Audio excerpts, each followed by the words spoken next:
3 estimulantes intervenções. Nós estamos quase 11 horas, nós temos 1 hora de debate. E, enquanto vocês preparam as suas questões, vocês me permitam tomar 2 minutos para, enfim, quer dizer, trazer uma reflexão que não é de saúde. É para você falar mais perto. Que não é da saúde, que é uma reflexão sobre a moldura disso aí, né? Nós estamos vivendo uma crise da educação, nós estamos vivendo uma crise na saúde, nós estamos vivendo uma crise no Pacto Federativo, né? E o argumento básico é que os direitos sociais não cabem no orçamento público. Eu queria trazer para vocês, por exemplo, que em 2017, 270 bilhões de dinheiro público foram destinados às empresas, no sentido da isenção de tributos. A crise da Universidade Pública Federal não passa de 3 bilhões e está gerando esse colapso numa parte essencial da nossa vida em sociedade, a preparação do conhecimento, né? Os dados que eu tenho também dizem que em 2017, se nós formos somar subsídios, anistias, chegamos a 385 bilhões de dinheiro público destinado ao mundo empresarial. Eu estou dizendo isso porque nós não podemos discutir a questão das políticas sociais dissociadas do mundo da economia. E é justamente isso que nos deixou privado de argumentos durante muito tempo. A economia é a lógica à parte do que são as necessidades da sociedade. Barbárie, hoje, é uma sociedade que se organiza unicamente para atender à lucratividade das grandes corporações, sacrificando as políticas, a qualidade de vida e os direitos de todo mundo, não é? Então, eu gosto muito da reflexão de reinventar a gestão pública que o Gastão apresenta, no sentido de entender que o que está em disputa são 2 modelos de sociedade. A economia servindo ao interesse público, reduzindo a desigualdade e enfrentando todas as mazelas sociais que a história nossa acumulou, ou a economia servindo as grandes corporações e sacrificando todas as maiorias. O Alexandre tem razão quando ele fala da questão central da democracia, não é? E a Lígia e todos os demais dizem assim, essa democracia se constrói a partir de baixo. É na sociedade que nós vamos construir a capacidade de transformação que essa situação requer, não é? Então, eu vejo com satisfação, por exemplo, que na agenda das prioridades que as pesquisas de opinião estão apresentando, não é mais a corrupção o primeiro problema. Passou a ser educação e saúde, saúde e educação. Ou seja, a agenda da cidadania, a agenda das maiorias, está se impondo pela necessidade, né, para que seja o tema público de maior relevância, que vai, inclusive, impactar nas eleições municipais, né? Então, nós temos aí uma reflexão que precisamos desenvolver, né, de como trazer a questão da economia para a discussão sobre as nossas políticas sociais, para a questão de como nós vamos buscar esclarecer a população de que não falta dinheiro. É incrível dizer isso, mas não falta dinheiro. Dinheiro nós temos, não é? O sistema do SUS absorve alguma coisa como 100 e poucos bilhões, não é isso? 220? Então, né? A isenção tributária das empresas é de 270. Quer dizer, haveria campo possível para melhoria significativa das políticas públicas, melhoria significativa da qualidade de vida das pessoas, se, por exemplo, nós investíssemos mais em saneamento básico. Eu aprendi com os ambientalistas, e os da saúde me corrijam se for errado, que 70% das doenças vêm no consumo da água imprópria. Não, você está errado. Então diga. Quanto é? Quanto é? Não, é pouco. Atualmente é pouco. Pouco. Bom, ainda bem que eu tenho aqui vocês para dizerem isso. Eu ouvi dos ambientalistas essa questão, né? Mas de toda maneira, o que eu buscaria apresentar para vocês como um tema polêmico, não é? É essa questão. Não podemos separar a discussão da economia da questão das políticas sociais e do modelo de sociedade que nós estamos vivendo. Muito obrigado por terem aturado essa pequena intervenção. Vamos, então, abrir a palavra. Da outra vez, no nosso congresso, as pessoas faziam uma fila para falarem ali, para que a gente pudesse respeitar a ordem de inscrição, não é? De quem queira falar, não é? E podemos combinar também que a gente tem o quê? 3 minutos para cada intervenção? Poderia ser assim? Então, por favor, quem for falar, se apresente e desenvolva o seu argumento. Bom dia, muito obrigada por estar aqui mais uma vez. Eu sou Silvana Zucoloto, sou engenheira e estou fazendo um pós-doutoramento na Faculdade de Saúde Pública, na área de saúde do trabalhador. Eu tive a oportunidade de trabalhar alguns anos atrás num projeto de avaliação do Programa de Saúde da Família. E nós usamos, né, o grupo da Faculdade de Engenharia de Produção da USP, Medicina Social da Santa Casa, uma das metodologias foi a análise ergonômica do trabalho. Então, a gente constatou não só, né, o grande trabalho das outras funções, mas, fundamentalmente, né, o importantíssimo trabalho das agentes comunitárias de saúde. Esses grupos que o professor Wagner colocou, né, grupos de diabéticos que se cuidam lá, grupos de hipertensos, né, todos são muito ligados ao trabalho delas. A regra, né, que elas deveriam ir uma vez por mês em cada casa, né, do setor que elas dominam, existem residências que elas vão todos os dias, ou porque desconfiam que alguém está sofrendo violência e elas não podem interferir e vão, ou porque são pessoas idosas que se confundem com remédio. Então, quando todas as outras falas foram muito importantes para mim, mas eu vou focar nesse ponto. Quando o professor Wagner fala, né, da importância de um plano de carreira, de um plano capacitante para os funcionários do Sul, elas são terceirizadas, né? Numa cidade que se dizia, né, a locomotiva do país, né, elas não tinham treinamento. A gerente ficava correndo atrás de ofertas de laboratórios, de remédios, para dar treinamentos para elas. Nós estávamos numa gestão não do PT na época, né? Então, assim,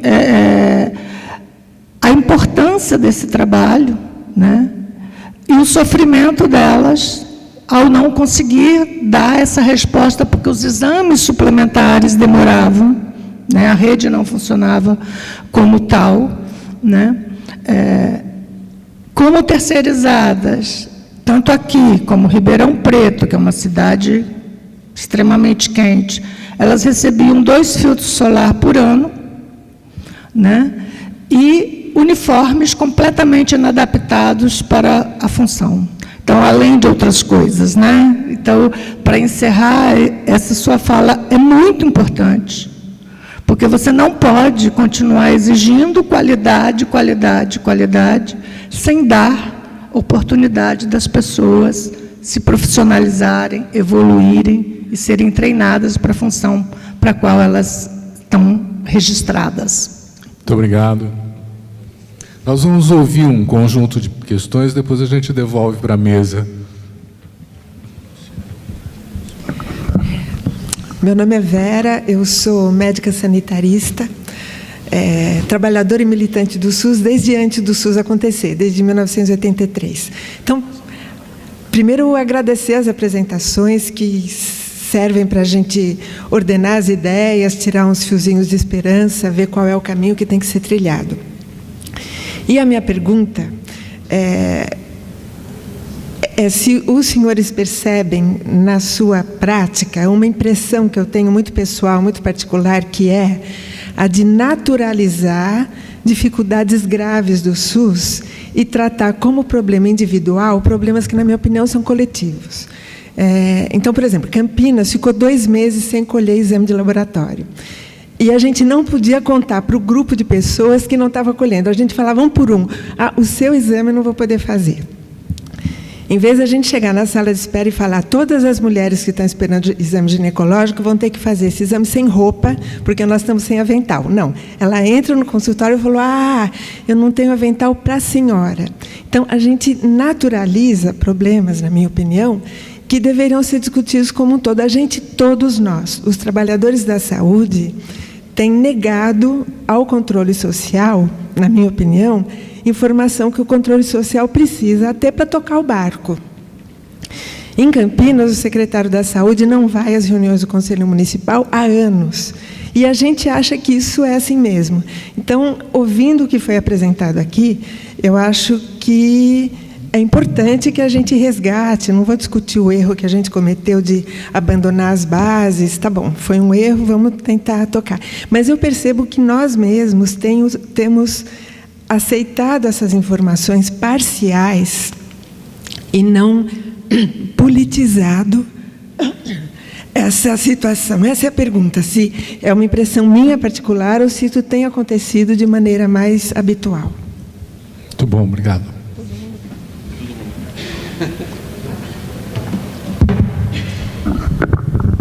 Bem, meu nome é Maria Maeno, sou pesquisadora concursada da Fundacentro. Não falo em nome da Fundacentro, falo em meu nome. Bom, eu gostei muito, sou fã dos 4 que estão aqui, acompanho tudo que eles escrevem, falam, etc. Então, é desnecessário dizer que de cada um extraí muitas coisas importantes. E uma dúvida que sempre me fica é: nós discutimos muito essa questão da frente ampla. Nós temos que, o Padilha bateu bastante nisso, nós temos que construir uma agenda pela democracia, uma agenda que combata esse tipo de barbárie. Agora, a grande questão é que tamanho vai ser esta agenda e que amplitude nós vamos ter. Qual vai ser o tamanho dessa frente ampla, né? Quer dizer, é a democracia, mas democracia em que termos? Tudo bem, violência policial, acho que a gente consegue várias adesões. Mas, na questão do SUS, eu tenho uma preocupação. A Lígia falou isso. Não adianta a gente falar que nós somos a favor da atenção básica, que não sei o quê. Isto é um discurso antigo. Nós somos a favor da atenção básica, como nós escrevemos, como a Política Nacional da Atenção Básica escreve. Mas isso é um discurso velho. Então, a pergunta não é uma pergunta, porque eu acho que ninguém tem uma resposta assim, mas que vocês pensassem, se debruçassem sobre isto, sobre essa agenda mínima que a gente pode compor uma frente ampla na questão da saúde, que tem que ser integrada, de fato, com as outras políticas, como foi levantado por todos vocês. Mas acho que essa é uma questão importante para a gente. Inclusive porque a ideia desse congresso sempre foi de deixar um registro, né? Então, o ano passado conseguiu-se fazer uma revista, mas esse ano pensa-se, além da revista, em peças populares, em documentos, em meios de comunicação para a população como um todo, que são esses movimentos que estão por aí, que não morreram, estão nas periferias e que a gente tem que, com os quais a gente tem que dialogar, informar e ter trocas também, né? Então, isso também é importante, a gente ter o tamanho disso, e eu acho que vocês têm muito a contribuir. Obrigada. Muito obrigado. Olha, eu quero...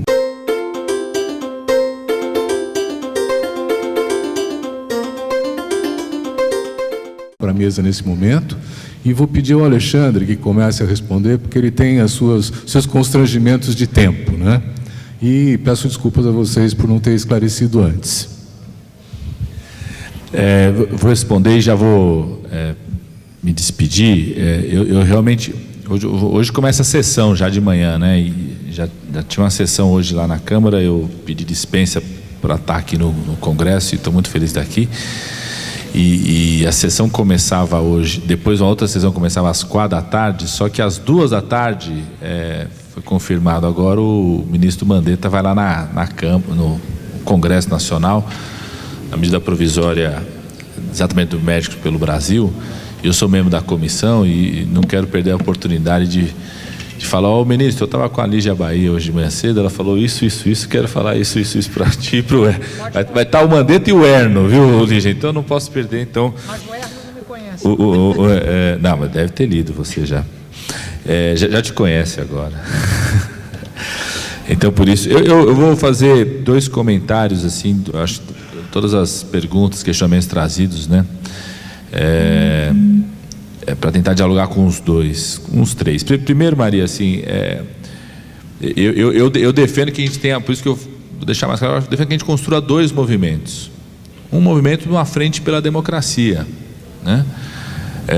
Tem que existir uma interrupção dessa escalada, tanto do Estado policial, quanto da perspectiva de alguém que vira presidente da República, eleito por 51 milhões de votos, mas 90 milhões não votaram nele, né? Que se acha que, além do Estado policial, pode começar a tomar um conjunto de iniciativas que são rupturas de políticas públicas que vêm sendo construídas desde a época da Constituição, né? Então, o exemplo que eu quis dar, por exemplo, se não fosse essa frente democrática mais ampla, as CIPAs teriam acabado na semana passada, né? Os registros sindicais estariam dentro da Polícia Federal e do Ministério da Justiça desde o começo do ano, né? Então, acho que tem um espaço, né, que é muito mais amplo, que reúne perspectivas de agenda econômica diferentes, né, mas que acreditam, ou por compromisso com a democracia, ou alguns até por outros interesses, né? Eu acho que uma parte da direita se preocupa com o bolsonarismo, porque senão tem o Rodrigo Maia, por exemplo, a Lígia é do Rio, sabe, o Rodrigo Maia não tem espaço na direita com o Bolsonaro, se o bolsonarismo se consolidar no Rio de Janeiro, ou por outros interesses ou não, mas a gente precisa constituir, né, que barre a tentativa de um avanço de um Estado policial, né, não só na violência, mas também o direito à organização, o direito à manifestação, o direito à mobilização, e que faça esse esforço que estão fazendo para romper com um conjunto de políticas públicas que foram construídas ao longo de décadas. Então, essa é uma perspectiva, acho que esse é um movimento, né? E nesse movimento, acho que se a gente querer começar a construir os adjetivos sobre o que é a democracia antes de construir essa frente, a gente acaba não construindo, né?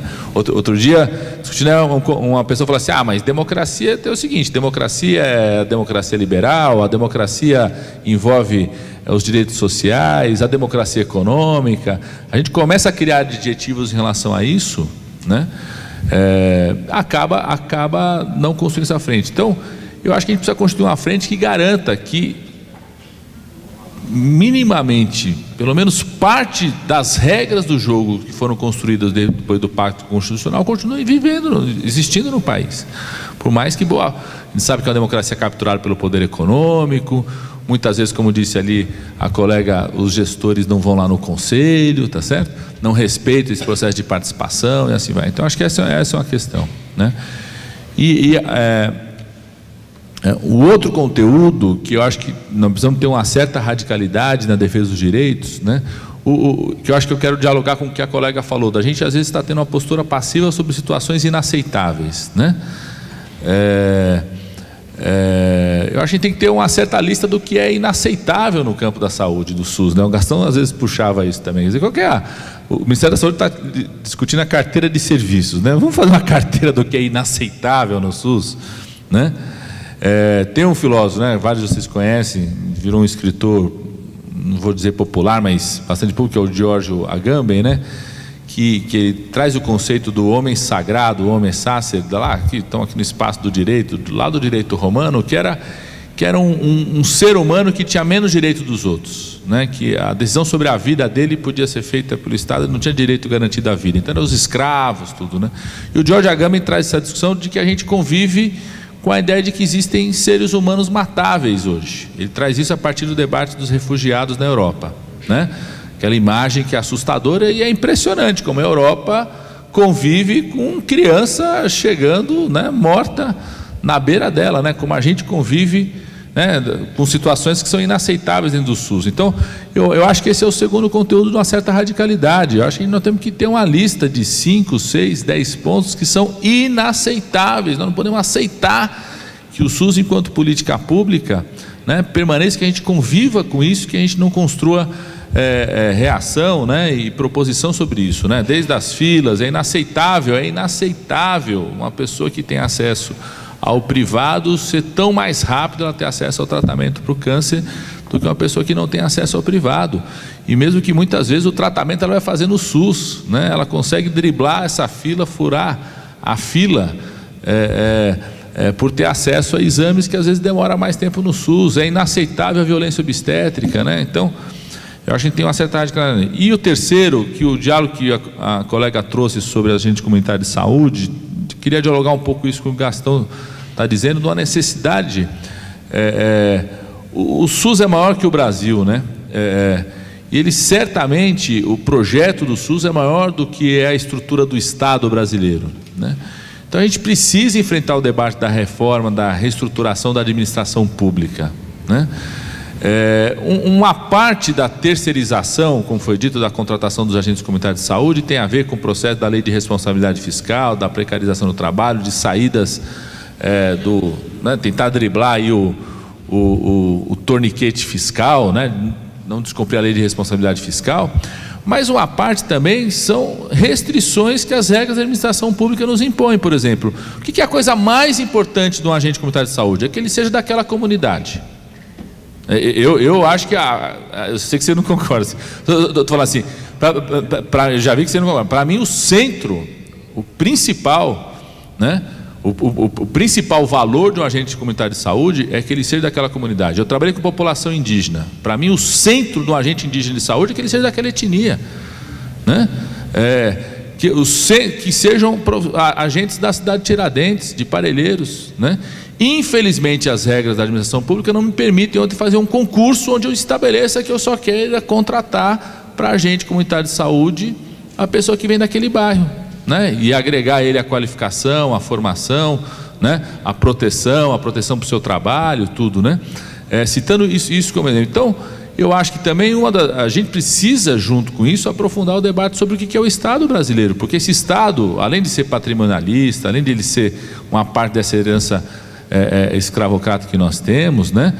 Para falar aí de duas perspectivas de análise aí da formação social do Brasil, né? Ele é um Estado que foi feito para não atender os mais pobres, aos excludentes, à população LGBT, né? E o conjunto de instituições, regras, como que ele se organiza, vem o tempo todo reafirmar isso. Então, um debate com uma certa radicalidade sobre qual é o Estado que nós queremos é fundamental para discutir, afirmar o SUS, a saúde como direito, né? E acho que de uma certa forma para poder construir novas utopias junto com essa população e estar mais próximo também das necessidades que querem, né? Não só a população que mais sofre, mas dos jovens conectados aí pela internet, que é tudo rápido e com razão, a resposta cada vez mais rápida. Esse Estado não dá conta disso, né? Então, pedir desculpas para sair, mas pedir para todos, se quiserem acompanhar o debate, aí vai ser quente. Serão 8 audiências públicas, começa hoje, toda a tramitação da MP Médicos pelo Brasil, é possível acompanhar tanto no site da TV Senado lá, procura lá, MP 890, inclusive isso é uma coisa legal que tem no Congresso, viu, Lígia? Se você se cadastra, tem um e-mail lá, você vai lá no site MP 890, você cadastra o seu e-mail e você recebe diariamente tudo o que acontece sobre esse MP. Então, alguém apresentou recurso, proposição, alteração, emenda, os discursos, todas as falas, né, estão gravadas lá, a pessoa pode acompanhar. Então, quem quiser acompanhar, poder acompanhar esse debate, tá certo? Desculpa de novo, Silvio, agradecer aí a Maria Maeno, todo o movimento sindical, os organizadores, pesquisadores que organizaram, agradecer de novo aqui, poder conviver com o Gastão e com a Lígia Bahia. Um abraço.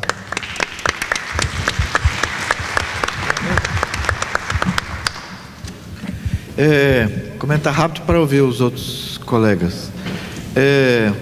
Os agentes de saúde, a notícia ruim que eu tenho para vocês é que essa coisa da terceirização no SUS começou com os agentes de saúde. Hoje, 40% dos trabalhadores do SUS, 44%, são terceirizados via OS.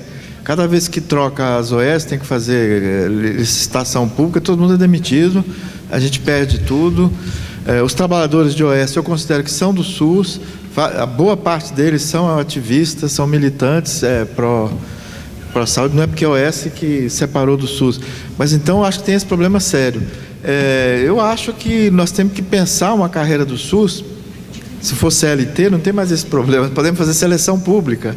Podemos não, devemos, é obrigado a fazer seleção pública, mas temos que fazer carreira parecida com o resto dos trabalhadores. Recriar essa concepção sobre o SUS. Os agentes de saúde são super importantes na atenção primária e mesmo apoiam os serviços especializados, né? O serviço de AIDS usa muito o tema da adesão, de buscar, de ir atrás, os serviços especializados, vários, a oncologia. A Vera traz um tema que me comove muito, que é essa coisa da naturalização dos problemas. A Hannah Arendt fala em banalização do mal, né? Não somos só nós, trabalhadores de saúde. A gente naturaliza a cronificação do mau funcionamento das políticas públicas, da degradação urbana dos bairros. Nós naturalizamos a ocupação de metade das cidades do Brasil pelo narcotráfico.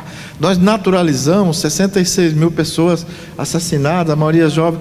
Então, eu acho que tem um contexto, né, e os gestores se aproveitam disso, os governantes, né? Eu denunciei só. Eu concordo com você, Vera. Em Campinas, lá na nossa terra, nos últimos 5 anos, o SUS perdeu 45% da capacidade de atendimento de urgência e emergência. 45%. Eu acompanho com os nossos alunos lá a enfermaria que está com 30%, 40% de infecção hospitalar de quem entra, e as pessoas mantêm funcionando. Entra mês, sai mês. Então, essa degradação da política pública tem a ver com a postura dos trabalhadores, da sociedade, dos governantes. Eu acho que tem que insistir nesse tema. Não é sua impressão, não, é isso mesmo. Não é só isso. A gente tem gente que tem profissionalismo e tal. O negócio da frente, para ser rápido, eu acho que tem que ter várias frentes ao mesmo tempo. Mas, por exemplo, na defesa do direito à saúde, entra as pessoas que têm profissionalismo, que têm ética, humanista, ativistas do SUS, do meio ambiente, enfim. A defesa da democracia. O projeto do governo Bolsonaro é autoritário, é desconstrução da democracia liberal que nós temos, com todos os problemas que tem. O objetivo dele é a Hungria, e aí a aliança não tem tamanho. Todo mundo que for contra, todo mundo que tiver contra. Agora, estrategicamente, essa tal da frente ampla, que o Uruguai construiu, que Portugal construiu, acho que além do tema da democracia, nós temos que juntar a economia com o bem-estar. E fazer essa discussão com a sociedade, que há recursos, há 270 bilhões, botar 20 bilhões a mais no SUS, 30, 40, botar 40 bilhões a mais na educação, melhora a carreira de professor, expande a atenção básica, pega os vazios assistenciais de especialistas, né? Ou seja, então eu acho que a frente que nós temos que definir é uma frente em defesa de um desenvolvimento econômico centrado, um desenvolvimentismo centrado em políticas públicas, para gerar emprego, para gerar bem-estar, e prioridade do orçamento, com responsabilidade fiscal. Não gasta com essas empresas, não gasta com isso, e uma frente democrática. Ou seja, uma alternativa de poder municipal, estadual, com muita abertura, com muita... eu sonho com a geringonça brasileira. Não sei quanto tempo nós vamos levar para montar isso. Ao mesmo tempo, tem que ter alianças por defesa daquela unidade básica, da democracia, de tal portaria que nós vamos estar contra. Aí, todo mundo que estiver a favor daquele ponto, não tem que ter preconceito. O pessoal crítico, na minha época a gente chamava muito de cri-cri. Não sei se o pessoal mais antigo lembra. São destruidores, né? São fazedores de inimizade, são... essa pureza, esse narcisismo das pequenas diferenças. A gente tem mais adversário entre nós do que dos neoliberais radicais, do que da extrema direita, então tem toda uma cultura de reconstrução da capacidade de indignação, de não naturalizar, né, com a capacidade de compor, de atrair pessoas, né, de apostar que a gente melhora. Que ser democrata e tem que melhorar muito, tem que ter carreira também, tem que ter humanização, tem que estar ligado ao hospital, atenção primária sem hospital, é conversa do Banco Mundial, sabe? Sem remédio, sem poder. Em Campinas, a atenção primária, médico e enfermeira pode pedir mamografia. Em São Paulo, eu avisei o Padilha na época, era só ginecologista. O tratamento de câncer aqui começava 2 meses depois de Campinas, de atraso. Por uma burocracia, por um corporativismo, né? Enfim. Assim, primeiro, obrigada pelas reflexões e talvez pelas perguntas. Sobre os agentes comunitários de saúde, vocês sabem que eles têm uma carreira, né? A carreira de agente comunitário de saúde foi regulamentada, ao contrário da carreira de saúde coletiva, que ainda não foi. Então, os agentes comunitários de saúde, de certa maneira, eles têm maior proteção do ponto de vista de um trabalho protegido do que hoje são os cursos de graduação de saúde coletiva que existem aqui na USP, existem na UFRJ, em vários nós ainda não conseguimos regulamentar a carreira de saúde coletiva. Os agentes comunitários de saúde têm força política enorme, enorme. Pra você ter uma ideia, quando teve o Plano Popular do Ricardo Barros, eu peguei carona neles. Eles ajudaram a gente a chegar no Congresso Nacional, porque lembra que naquela época teve uma proposta de mudança do PNAB, e a mudança do PNAB significava reduzir o número de agentes comunitários? Não passou. Não passou porque eles têm um apoio enorme de vereadores, esses concursos, e a contratação terceirizada, ela é muito clientelista, politizada. Vários desses agentes comunitários de saúde, inclusive, vocês sabem quem votaram, né? Não preciso dizer para vocês, pela relação, às vezes, com as igrejas, etc, etc. Então, o problema é muito mais complexo. Não são vítimas, são trabalhadores como outros quaisquer. Assim, eu acho que deveriam ser encarados. Senão, na realidade, eles nunca integrarão as equipes como devem integrar. São muito importantes, claro. Então, só esse ponto eu acho que é super importante, mas eu não os encaro assim, ao contrário, eu os considero uma força política hoje maior do que a de outras categorias profissionais como a minha, que sou sanitarista, de nível, enfim, né? E vários dos agentes comunitários de saúde têm nível superior, vocês sabem, né? Quando tem concurso, e é um concurso que não é um trabalho que é terceirizado, a gente está uma bagunça hoje, que são os agentes comunitários de saúde, não é aquele idílio de pessoas que moram na comunidade, como apontou o Alexandre Padilha. Em relação à naturalização, Vera, eu estou totalmente de acordo com você. Eu participo de um zap chamado Médicos Populares do Rio de Janeiro. Nesse zap, ninguém fala nada sobre pacientes. E eu participo de outro zap, eu sou médica, participo de outro zap das pessoas da minha turma, eu tenho 64 anos, que somos médicos que não votamos no ele não. Votamos no outro. Enfim, então somos poucos, né? Que a maioria votou no ele não.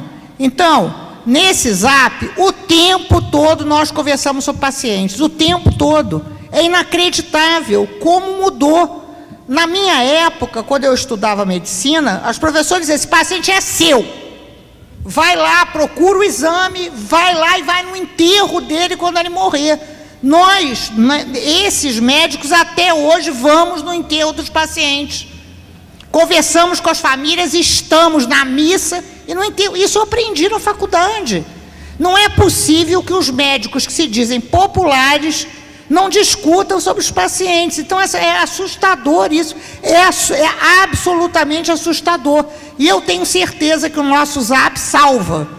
Porque nós fazemos de tudo para o paciente entrar, para entrar no CISREG, a gente faz uma bagunça, um fala com o outro, enfim, e a gente procura o exame. Não é possível que um médico não procure um exame para o paciente. Não é natural isso, não é natural que o atendimento possa ser realizado dessa maneira. Então, eu tenho certeza que são condições estruturais, etc, etc, mas eu também queria muito me solidarizar aqui com o Gastão. Existe uma monstruosidade que está entre nós, né? Inclusive de pessoas que se dizem situadas no campo progressista. Essa pessoa que faz isso não é progressista, né? Não é, sinto muito, mas não é. E não precisa ser de direita ou de esquerda para ser humano, né?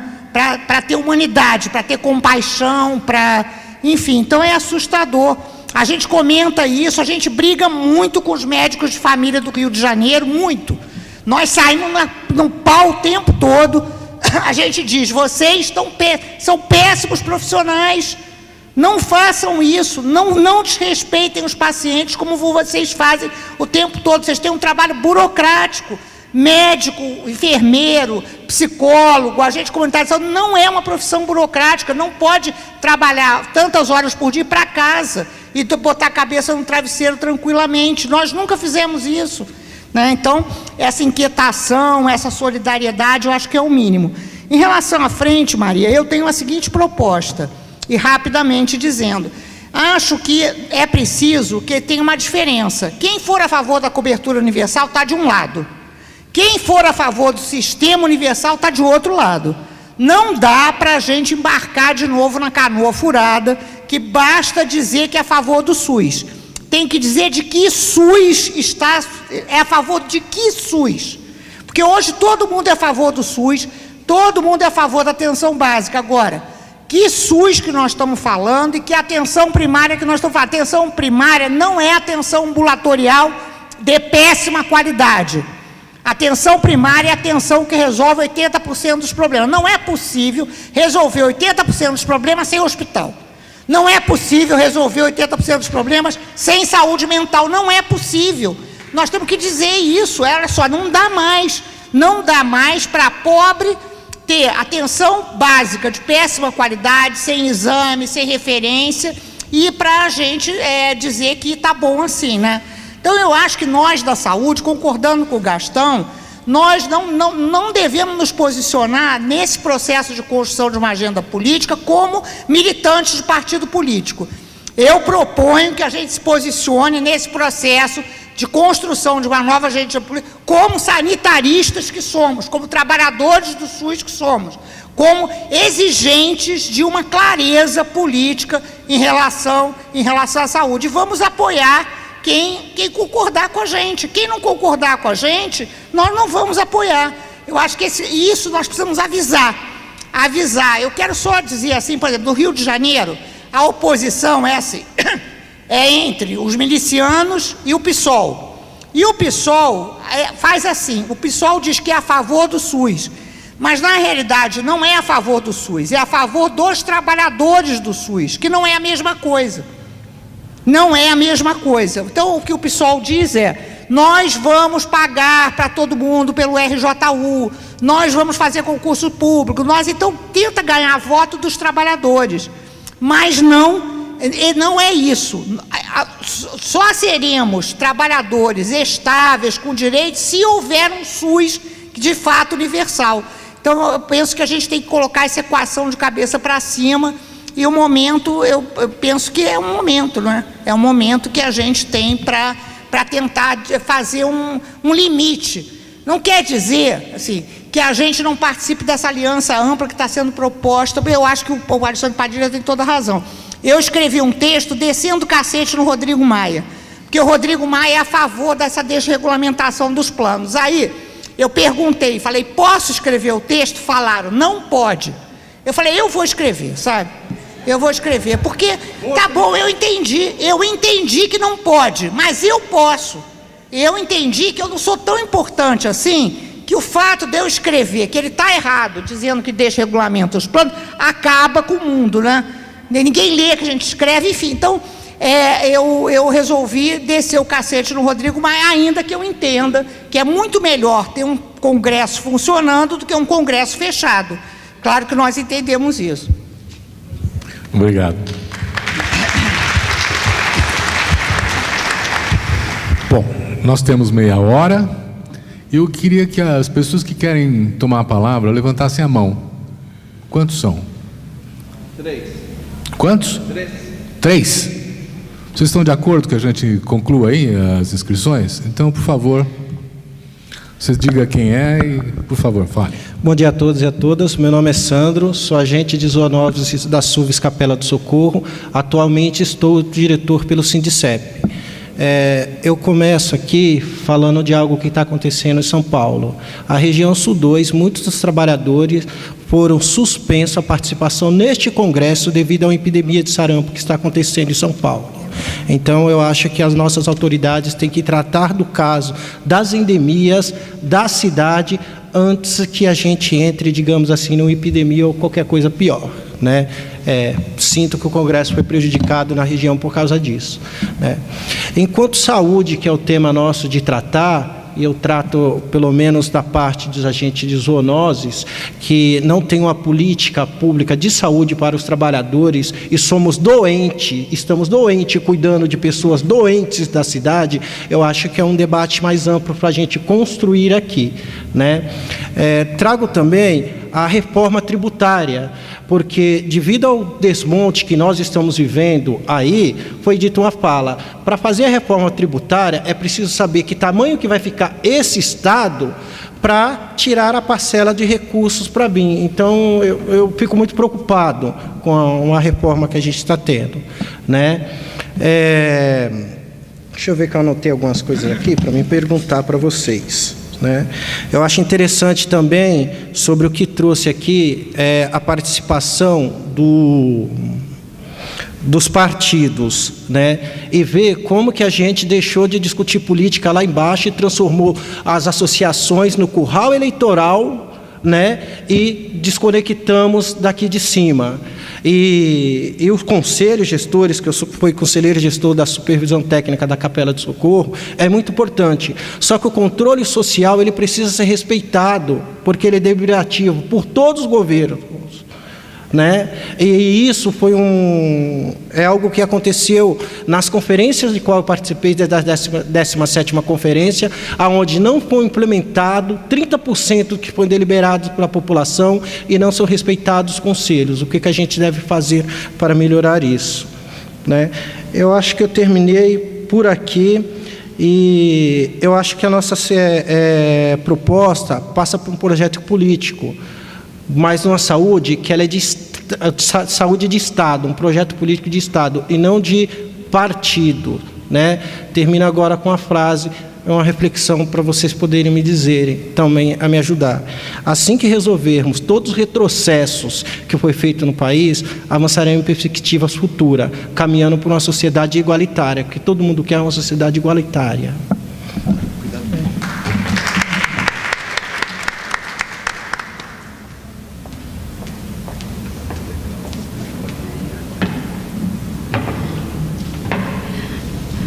Bom dia a todos e todas. Em primeiro lugar, eu quero parabenizar mais uma vez. Desde ontem nós estamos aqui. Eu me chamo Ana Maria, sou servidora da Previdência Social há 34 anos, já estou no abono de permanência em serviço. Eu acho que eu não sou ameaçada de ser demitida, né? Bom, tudo é possível, né? E também representante sindical do Sindpreves, que é o Sindicato dos Trabalhadores Públicos Federais em Previdência, Saúde, Trabalho e Assistência Social no Estado do Pará. Você, Lígia, você falou da questão das reformas, e uma das reformas começou na era FHC mesmo, da Emenda Constitucional número 20, que começou a dilapidação dos direitos sociais dos contribuintes da Previdência Social, né? E quando se fala em reforma, a gente pensa logo numa coisa boa, né? Então foi feita uma propaganda enganosa, seguindo o modelo econômico da ultradireita neoliberal, é uma ordem mundial para destruir os direitos sociais e as políticas públicas no país, né? Inclusive enfraquecendo entidades sindicais, editando medidas, salvo engano, a 873 ou 871, que estava ameaçando a retirada de contribuições dos associados, dos filiados de determinadas instituições, né, para enfraquecer o movimento de representação da classe trabalhadora. Vocês devem saber disso. E no momento está paralisada no Congresso, lá no STF, estão parando porque está tendo muita mobilização, porque envolve muitas entidades, conselhos, ordens, sindicatos, e nós estamos ainda na corda bamba, porque se isso acontecer, obviamente é o enfraquecimento das entidades, eu vejo assim, né? Então, eu estava vendo aqui no site da Auditoria Cidadã, de uma amiga nossa que eu considero excelente, que é a Maria Lúcia Fatorelli, aquele gráfico que parece uma pizza, né? Então, falar em saúde no país, em que apenas se recolhe de todo o orçamento federal 4,9% de toda a arrecadação, será que nós temos condições de manter uma saúde digna, decente, para nós que pagamos tão caros impostos no país, né? E a famigerada dívida pública do país, ela simplesmente leva de todo o bolo, gente, 40,66%. 1 trilhão. 1 trilhão. Aonde está o déficit da Previdência? Onde está o déficit das políticas públicas? Eu acredito que não tenha, né? E a Previdência Social, Lígia e a todos da mesa, isso dá um susto a este modelo econômico dos representantes que estão da bancada da Bíblia, da bancada da bala e a bancada do boi no Congresso. 24,48%. É muito dinheiro, gente. Então, espera aí. A Previdência está arrecadando 24,48%. Vamos fazer alguma coisa, queremos esses 24%. Agora, vamos fazer a reforma, entre aspas, da Previdência. A Previdência, eu vou reforçar o que a Maria Lúcia fala, porque ela é uma especialista na área. Um minuto. Né, vou concluir. E não é deficitária, ela é superavitária. Essa reforma ela veio justamente para retirar direitos, violar os direitos humanos, direitos sociais, e não é só no Brasil, como eu falei ontem, é uma ordem mundial. Ontem mesmo o Federico, o nome dele é Alberto Federico Ovejero, né? Ele falou que o sistema de capitalização já está implantado na Argentina e não há nenhuma perspectiva de condições de manter esses trabalhadores. A exemplo do Chile, que é o maior índice de suicídio dos idosos, com um sistema de capitalização perverso, cruel, e que onde nós estávamos, como ontem falou uma pessoa, onde nós estávamos, que nós deixamos passar. Nós, enquanto sindicalistas e representantes trabalhadores, nós estamos participando de todos os atos no Brasil. Mas, como eu falei ontem, parece que há uma apatia, uma anestesia, a nossa amiga aqui, né? E a gente luta, inclusive, até na nossa família. Eu já saí de vários grupos da família. Hoje, a minha tia, minha filha, eu me arrependi de ter votado no atual presidente, porque essa reforma realmente ela não é nada de reforma, ela retira mesmo. Então, há tanto um arrependimento, mas nós precisamos fazer algo mais, Lígia e todos da mesa. Né? Eu estou aqui para me reinventar. Estou aqui para me reinventar, fazer algo mais, que a gente possa poder tirar essa cegueira das pessoas. Eu acho que a gente tem que realmente ir para a rua, mas algo mais precisamos fazer. Né, gente? Então, eu quero parabenizar mais uma vez, estou muito feliz de participar desse congresso aqui. Parabéns a todos e todas.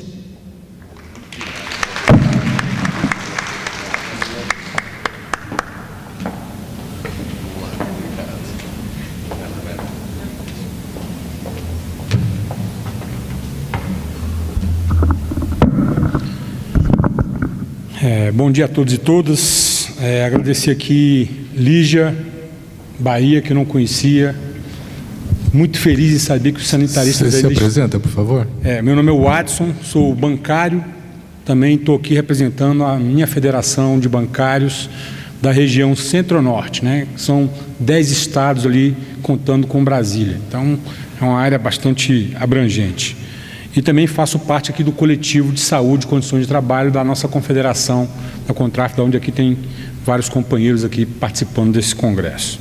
Então, agradecer a Lígia Bahia, tá? Saber que os sanitaristas estão aí vivos, nós não podemos perder os sanitaristas para essa burocracia que se instalou dentro das estruturas de saúde em todo o país, desde as camadas federais, estaduais e municipais, da onde aqui eu venho também fazer uma crítica, porque quando fala do controle social sindical, as CISTs deveriam ter assento nas mesas dos conselhos, pois na minha região, e não é diferente, eu acho, no Brasil, esses ditos gestores de saúde dos estados e municípios, eles amputam a discussão que vem da base. Então, um dos motivos de termos essa precariedade dentro dessa discussão é que os agentes públicos não permitem que a base traga os seus problemas, né? Então, estou falando isso de uma base que eu entendo bancário ser tida de classe média, né? Não estou nem dizendo da maioria dos trabalhadores que são totalmente órfãos do poder da fala. Então, dentro desse sentido, eu queria que vocês pudessem explorar um pouco mais. Um modelo também, você falou sobre os modelos, né, Lígia, que há disputa entre as empresas privadas internacionais com relação à disputa do SUS, mas também tem um modelo que eu acho que a gente não debateu um pouco aqui sobre ele, e talvez eu acho que vocês tenham acúmulo nisso, pudessem nos ajudar. Os modelos de autogestão, né? Os modelos de autogestão, muito recentemente, se mostrou muito mais eficiente do que os modelos privados. Então, por que motivo nós, da academia, nós do movimento sindical, praticamente estamos deixando esses modelos se esvaírem com as privatizações das empresas públicas? Porque, uma vez não tendo mais empresa pública, esses modelos serão eliminados do Brasil. Certo? Só queria trazer essa contribuição. Obrigado. Bom congresso a todos. Muito bem. Nós concluímos, então, as intervenções do plenário. E, então, a gente passa a palavra para o Gastão, depois para a Lígia, para responderem e dirigirem as suas últimas palavras a esse momento do congresso. Então, queria me despedir de vocês, agradecer, poder participar desse debate. Eu concordo com o Sandro, a Maria, o Watson, com o que falaram, assim.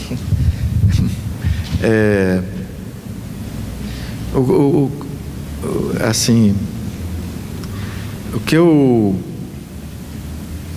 queria chamar a atenção, o meu objetivo aqui hoje, é que a gente tem que pensar um pouquinho sobre os problemas das nossas soluções. Essa frase é do Leminski, não é minha.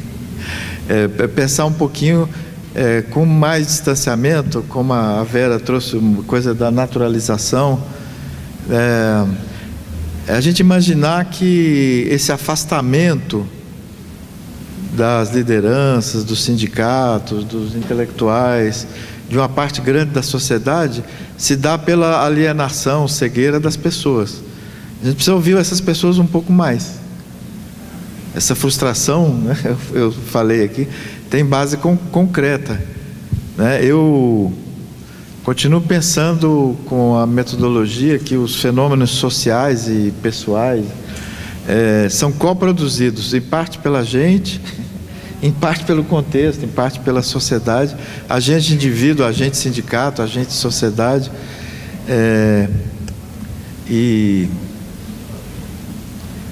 eu acho que a gente ter essa postura mais prudente, prudente não estou falando prudente no sentido antigo da palavra, prudente não é acovardada, não, é reflexiva, né? Então vamos usar reflexiva, a gente tem uma postura mais reflexiva, ter menos certeza dos nossos esquemas, dos nossos projetos passados, ter abertura para examinar o que funcionou, o que não funcionou. É difícil porque a gente está sobre tiroteio, né? A gente quem? Os progressistas, os sindicalistas, os susistas, os sanitaristas, a saúde do trabalhador. A gente está sendo atacado,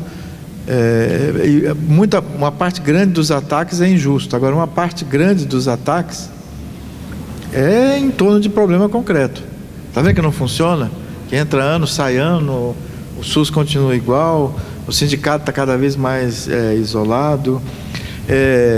O trabalho mudou muito, né, gente?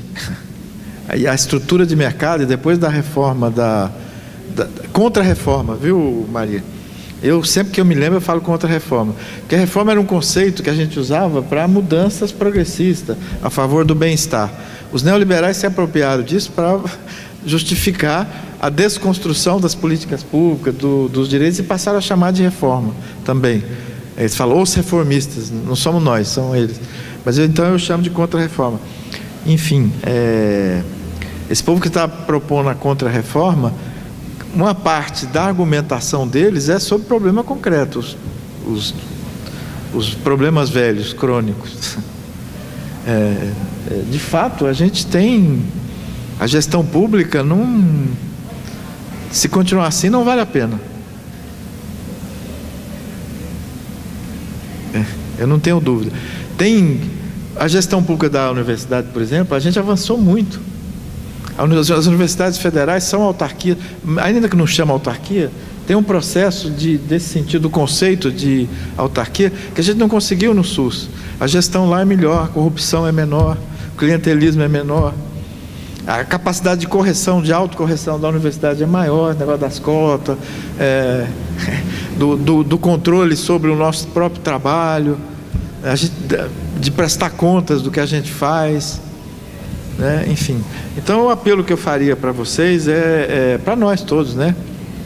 É que a gente precisa prosseguir com a ideia da democracia, do estado de bem-estar, respeitar o passado, ver ver outras experiências de outros países, né? Mas a gente tem que ter um espaço de reinvenção, de conversa,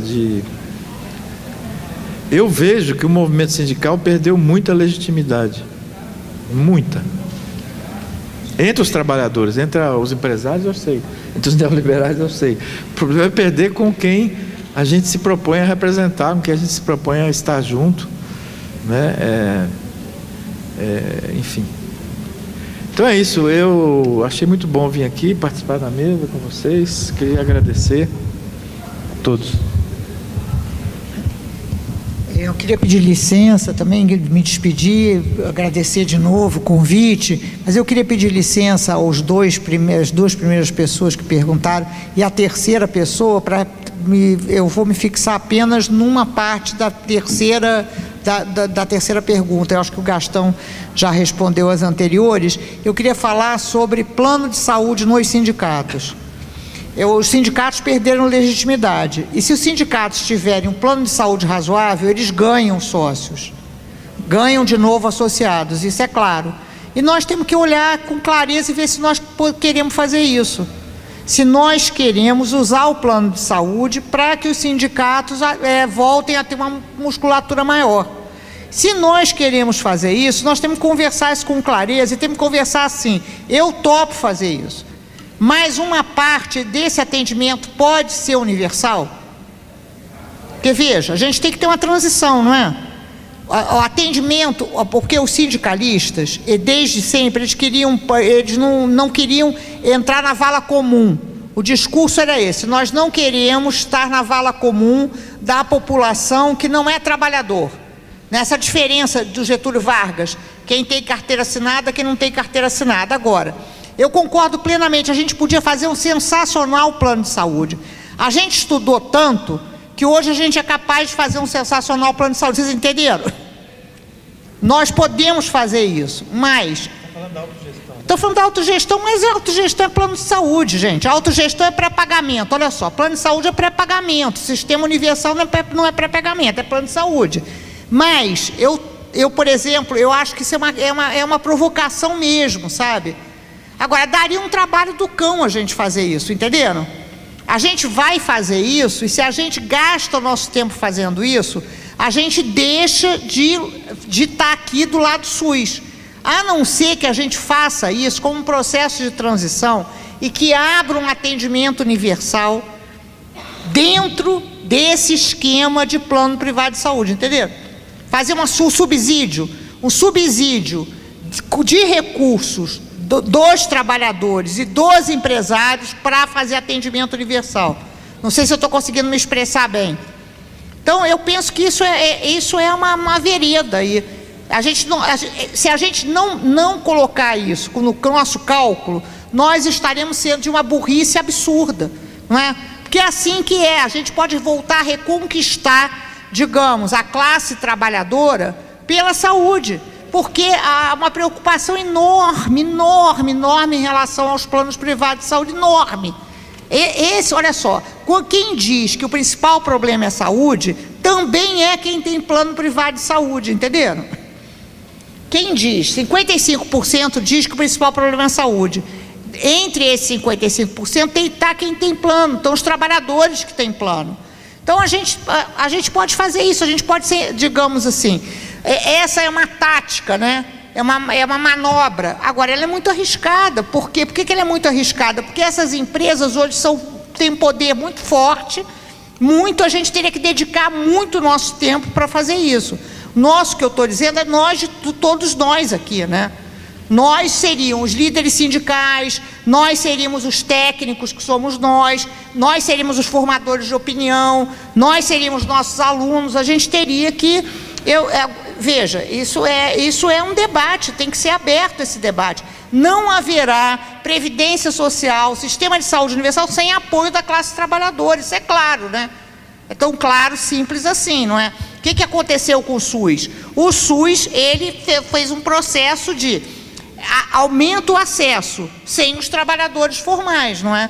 E isso enfraqueceu muito ao longo do tempo, né? Enfim, então, eu acho que eu não sei se eu estou conseguindo me expressar claramente, mas essa é uma alternativa, e essa é uma alternativa aí de autogestão, né? Que pode ser interessante como um processo de gestão também, enfim. Poderia ser um teste de novos modelos, e de alguma maneira, a gente tentar fazer uma pressão política a partir disso, né? Usar isso como também, usar que eu estou falando no sentido do uso, né? Usar isso como também estratégia de fortalecimento político do SUS. Mas não sei, eu sinceramente não sei. Toda vez que eu falo sobre isso me dá uma preguiça horrível, porque seria um empreendimento intelectual, e um empreendimento de pesquisa, e um empreendimento de trabalho muito grande. Então, não sei. Deixa eu só... em nome da frente, eu não quis falar sobre isso. Eu sou contra. Então, pois é. Sou contra. É um sinal... negócio de como é que chama? Gestão. Autogestão, plano privado, feito pelo sindicato para ganhar. Novamente, o sinal qual é? Estou me separando do povo. Estou me separando dos desempregados, estou me separando... E outro sinal, qual é o outro sinal? Não acredito em SUS, não acredito em política pública no Brasil. É empreendedorismo, corporativismo. Eu sou contra. É isso. Eu fiquei, como nós estamos em frente, estamos aqui falando, já que a Lígia falou, eu acho que vale mais a pena a gente apostar no Brasil, apostar no povo, apostar no SUS, apostar na escola pública. O sindicato vai criar escola particular, privada, com metade do... Já tem, né? Olha só, o sindicato já tem escola privada. Vários já tem, sabe? E vão fazer condomínio também? Morar em condomínio? Não, eu estou...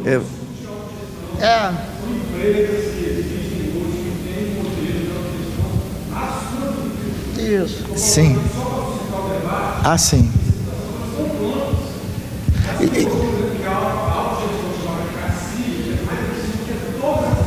Exatamente. Isso, Isso. Poderia ajudar o debate para a classe média. Eu estou dizendo que é o povo, cada classe média, ele não vê, não enxerga. Ele não enxerga SUS. Bancário não enxerga SUS. É isso. A Ambev também está montando agora um sistema de autogestão, inclusive com médicos de família também.